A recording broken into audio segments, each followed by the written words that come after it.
Bismillahirrahmanirrahim. Assalamualaikum warahmatullahi wabarakatuh. Adik-adik yang insya Allah dirahmati oleh Allah Subhanahu wa Ta'ala.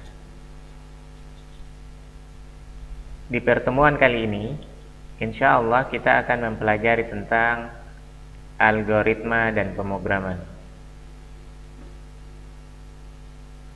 Mengenal algoritma beserta pengertian dan fungsinya. Yang pertama, algoritma merupakan sebuah urutan dari beberapa langkah yang logis atau masuk akal serta sistematis yang digunakan untuk menyelesaikan sebuah masalah. Ada beberapa pendapat yang lain, diantaranya algoritma merupakan proses atau rangkaian aturan yang harus diikuti dalam perhitungan atau operasi pemecahan masalah, terutama oleh komputer. Semua susunan logis yang diurutkan berdasarkan sistematika tertentu dan digunakan untuk memecahkan sebuah masalah dapat disebut dengan algoritma. Biasanya, algoritma digunakan untuk melakukan perhitungan penalaran otomatis serta mengolah data pada komputer dengan menggunakan software. Jadi, adik-adik, algoritma ini sebuah langkah-langkah yang tersusun secara sistematis yang digunakan untuk menyelesaikan permasalahan. Namun, pada umumnya ini digunakan dalam penyelesaian permasalahan dalam pemrograman. Sebenarnya, algoritma juga banyak digunakan dalam kehidupan sehari-hari, cuma tidak tersusun begitu rapi.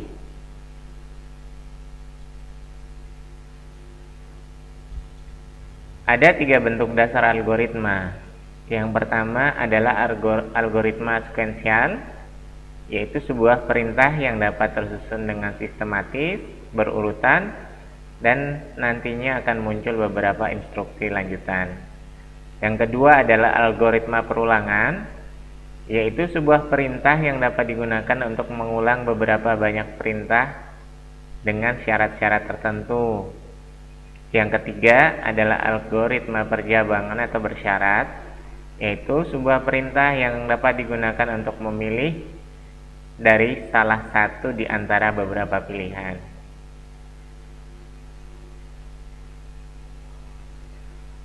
Ada 5 ciri utama algoritma. Jadi adik-adik, Bapak tekankan lagi, algoritma merupakan langkah-langkah yang tersusun secara sistematis dalam penyelesaian sebuah masalah. Nah, ada 5 ciri. Yang pertama ada input, yaitu jika ada permasalahan yang dihadapi, maka akan dicarikan solusinya. Maka diawali dengan input. Yang kedua ada proses yang terjadi, yaitu langkah-langkah yang dilakukan untuk mencapai tujuan dari algoritma tersebut. Langkah-langkah yang dilakukan untuk menyelesaikan permasalahan tersebut. Yang ketiga ada output atau solusi dari permasalahan. Setelah dimasukkan permasalahan, diproses, maka akan keluar hasilnya atau output. Yang keempat ada instruksi-instruksi yang jelas, tidak ambigu. Jadi perintah-perintah dalam algoritma atau langkah-langkah yang tersusun itu merupakan langkah-langkah yang jelas, yang memiliki tata cara dalam menyelesaikan sebuah masalah. Yang kelima adalah ada tujuan akhir yang ingin dicapai, di mana nantinya program akan berhenti ketika tujuan akhir telah dicapai.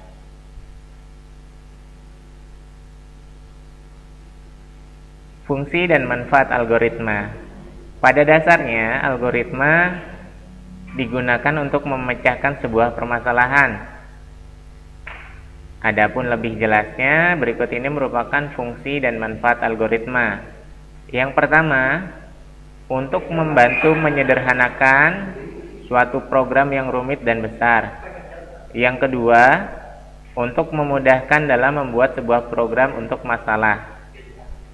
Yang ketiga, algoritma digunakan berkali-kali untuk menyelesaikan sebuah permasalahan. Jadi algoritma ini sebuah sistem yang kita buat. Jika ada permasalahan yang serupa, maka dia akan mengulangi untuk menyelesaikannya. Yang keempat, membantu memecahkan sebuah permasalahan dengan logika dan sistematis. Yang kelima, untuk meminimalisir penulisan program secara berulang-ulang. Jadi dalam pemrograman, ketika kita menyusun algoritma, nanti akan ada flowchart ya. Jadi diagram alur dalam menyelesaikan permasalahan. Yang keenam, melakukan pendekatan top down dan divide and conquer. Yang ketujuh, memudahkan membuat program yang lebih rapi dan terstruktur sehingga lebih mudah dipahami dan dikembangkan.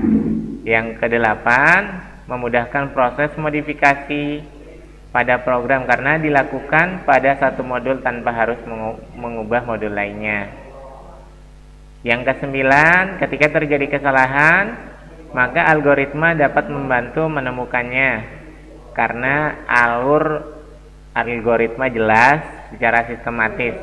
Yang kesepuluh, memudahkan proses pada saat dokumentasi.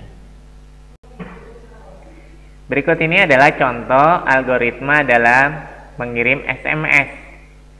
Contohnya adalah pertama, ketika kita akan mengirim sebuah SMS, tentunya langkah pertamanya adalah kita membuka menu SMS pada ponsel.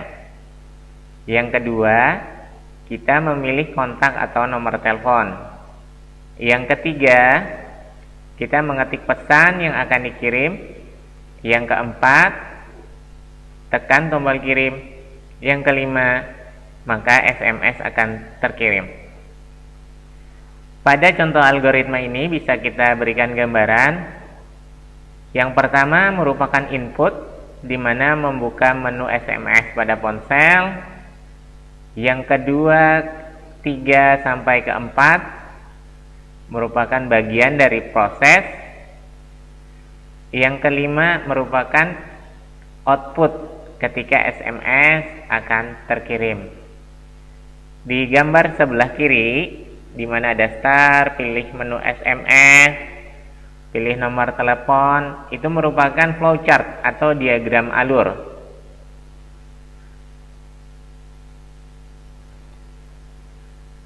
Contoh yang kedua, algoritma membuat sebuah kopi instan. Yang pertama, membuka kemasan kopi saset. Ini merupakan contoh algoritma dalam penyelesaian permasalahan dalam kehidupan sehari-hari. Yang kedua, tuangkan kopi ke dalam gelas. Yang ketiga, siapkan air panas. Yang keempat, tuangkan air panas ke dalam gelas berisi kopi. Yang kelima, aduk kopi hingga merata. Yang keenam, kopi siap untuk diminum. Itu selesai. Pada contoh gambar yang ditampilkan, ada flowchart ya. Jadi ada flowchart dalam membuat kopi instan, dimulai dengan start, membuka kemasan kopi, menuangkan kopi, dan seterusnya. Lalu di bagian sebelahnya adalah algoritma yang dituangkan dalam flowchart dalam memilih bilangan bulat dan bilangan ganjil.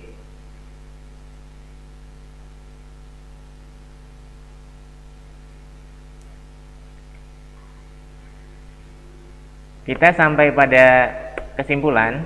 Yang pertama, flowchart adalah bagan-bagan yang mempunyai arus yang menggambarkan langkah-langkah penyelesaian sebuah masalah. Flowchart merupakan cara penyajian dari suatu algoritma. Jadi ketika kita menyusun sebuah aturan algoritma yang secara sistematis, maka nantinya akan kita tuangkan dalam bentuk flowchart. Kesimpulannya, bahwa algoritma adalah prosedur untuk menyelesaikan sebuah masalah, baik itu dalam matematika, ilmu komputer, bahkan masalah kehidupan sehari-hari.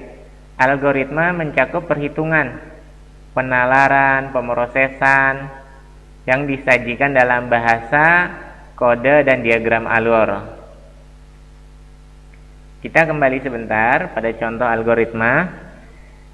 Jadi pada flowchart start memiliki simbol yang sedikit membulat, di mana simbol ini digunakan untuk memulai dan mengakhiri. Apabila kita lihat simbol yang digunakan, start dan selesai, memiliki simbol yang sama. Kemudian ada simbol kotak persegi 4, ya, merupakan simbol dalam menyelesaikan atau menjalankan perintah, adalah sebuah proses. Kemudian ada simbol panaskan air hingga mendidih. Flowchart yang ada simbol panaskan air hingga mendidih ini merupakan simbol untuk menerima input atau menampilkan output pada pengguna. Terus prosesnya berulang, tuang air panas ke dalam gelas, aduk hingga merata, dan seterusnya. Sedangkan pada flowchart di sebelahnya dalam memilih bilangan bulat dan bilangan ganjil, di sini ada simbol yang berbeda, yaitu simbol persegi. Ada simbol yang digunakan dalam sisa bagi sama dengan 0 ini.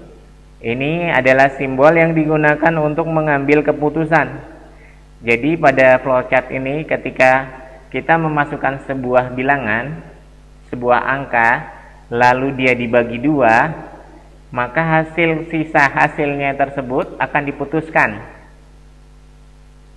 Ketika hasil keputusannya adalah sama dengan 0, misalnya kita masukkan angka 2, setelah dibagi 2 ternyata sama dengan 0, maka dia masuk ke dalam bilangan genap.